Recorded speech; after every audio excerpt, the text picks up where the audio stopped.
So going back to Mahdi Tidjani, right? I've seen him on plenty of other podcasts. He's putting this content out himself. It's just a bad look. I'm looking at his website right now. Become unyielding, become invincible, become a janissary. Remember we looked this up. So it's like that. This is like that Turkish soldier, like basically like elite soldiers, like the Turkish army. It was something else too. It was like janissary definition. It was like a member of an elite group. Yeah, basically. Yeah, so it's like become alpha. Basically. We have the website right here. Apparently this is supposed to teach us in 6 months you could be generating passive income. Red flag.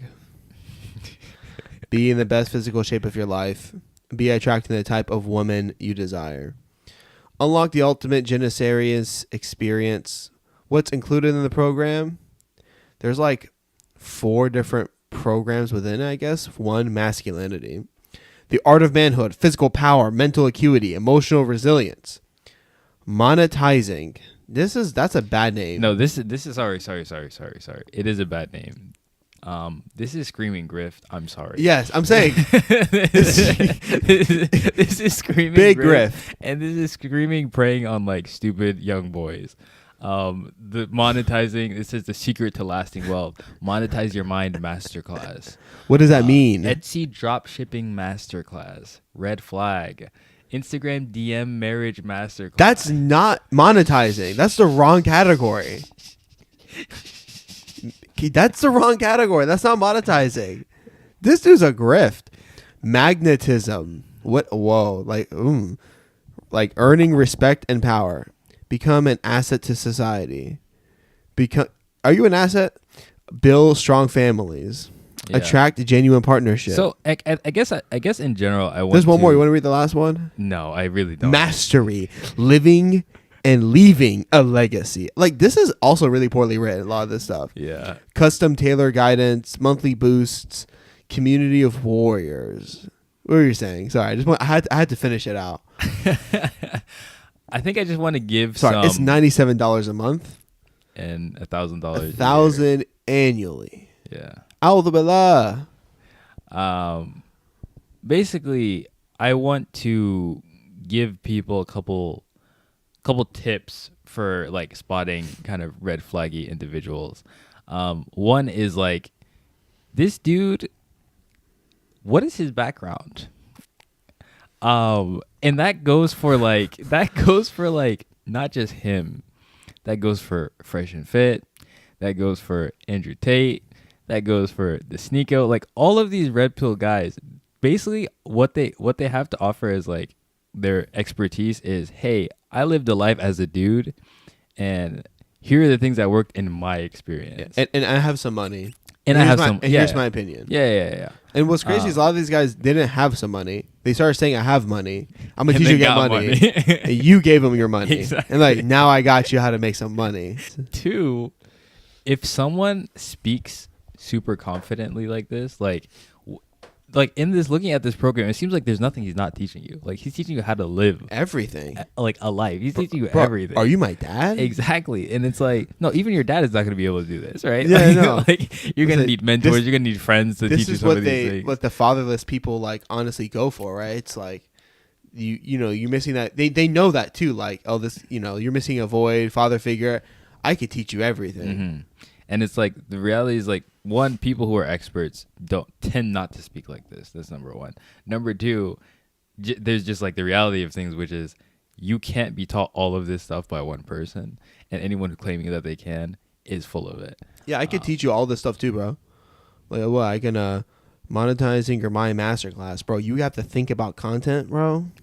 Get a camera up here and start recording, bro. Monetize your mind. I mean, yeah, it's also like, these are 4 domains. He mixed up domains. This is really poorly thought out. Again, I try to give people benefit of the doubt. Like, I look at this brother right here. He's in amazing physical shape. He's clearly a specimen. Dude has like a clear 8-pack. Why not just focus on coaching Muslim men on how to have the dream physique and having energy? Like, his whole thing is like marriage and bedroom stuff. Why not coach people on how to be in great shape and give, like, I don't know, Islamic sex ed or something, right? I mean, he basically already does that anyways, but his whole focus is on polygamy too. which is weird. I'm sorry, that is weird. Like, most people don't need to be practicing polygamy. And I'm not against, I want to be clear. Polygamy is halal. Therefore, I'm not against it. But it's a weird thing to be like coaching polygamy because it's so difficult to be the caliber of person who can actually successfully sustain that. And even if you're able to sustain it, like I've known people who practice a lifestyle. It's not one that our culture and society here in the West have a framework for. Mm-hmm. Not to say you shouldn't do it, but it's like when I'm saying a framework, it's like there's no social fabric for it. Like a woman are like kind of like other women gonna look at a woman who's the second wife weird too. Yeah. Like yeah. I mean, you all like imagine all you and your friends, for example, go to a couple's iftar, and your one boy has 3 wives. But you messed up the ratio, Daddy. Yeah. And then all the other wives are like, he's gonna make my husband think about another. Like, you know, it's just we don't know what to do with that. I wouldn't know what to do if that happened. Yeah. And iftar like. Or like if you want to even get like deeper, like multiple families, like having a family with each wife, you know.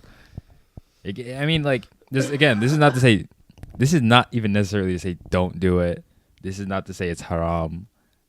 We are not God. We are not the lawmaker. We can't make anything that has already been made okay haram. But just the point is like Mahdi's point is like it's a strange thing to kind of base your personality around. Especially when most people are struggling to just even get one partner. So like why are we jumping to 2, 3, 4? And also a trend I noticed with the polygamy stuff and seen from some of the content, it's like, you know, again, they're polygamy is halal, but like the way the people are executing a lot of times, it really seems like guys are just bored in the bedroom, right? And they want to switch things up, and they're just constantly cycling through wives. So it's not like a lot of times these brothers want to even, I want a second wife. I understand the responsibilities. This is also a life partner. It's like, I'm bored. I'm married to this kind of woman. I want another flavor. Mm-hmm. I'm bored of this flavor. Now I want another flavor and another flavor. You know, forbid me of that crude analogy, but I think that's honestly the mindset a lot of these guys have. And I think at the end of the day, it breeds immaturity, in us, and I think this is a whole different topic, but to dabble in it a bit, I think there is a underlining emotional sexual immaturity that we as men many times have, and Muslim men have, and we don't acknowledge it or talk about it. And like in Islamic communities, I think what we've been told, quote unquote, the solution is just marriage. Mm-hmm. And it's not just marriage, because you see guys like this who just get married and they just never stop. Mm-hmm. I've seen brothers who are like on wife number 8, mm-hmm. and they have how many kids? And they just keep running through a woman. And it's like, bro, you're the problem. 8 times in, come on, bro. Mm-hmm. Like this isn't the Prophet's time where I can believe each one of these wives died of the pregnancy. Yeah. No, you're broken, mm-hmm. and you're just running through a woman, and like there's some kind of thing in you convinced like, this one will fix me.